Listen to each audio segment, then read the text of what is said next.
Hello everyone! So today is Tuesday night na po.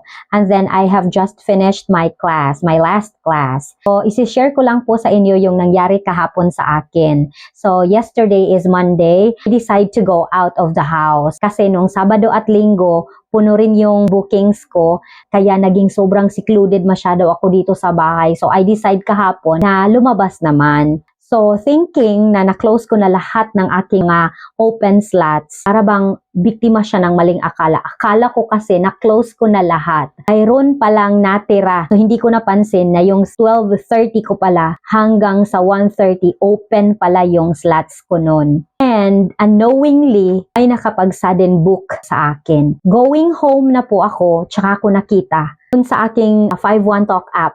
May absent ako. Na-shock talaga ako na may absent ako. So, naka-absent talaga ako, 12:30.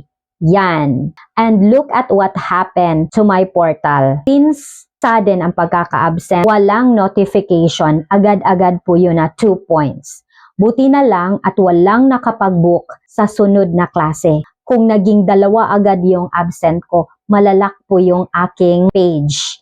I could still access my page, pero you cannot open slots. Yes, and you will be suspended for how many days? But you can still get inside to your book classes. So, yun. Sana kapulutan ninyo ng aral na if you will go out, you always need to consider your open slots. Expected kasi yun ng mga parents or ng mga students na syempre, you open slots, you are available. Kasalanan ko talaga siya.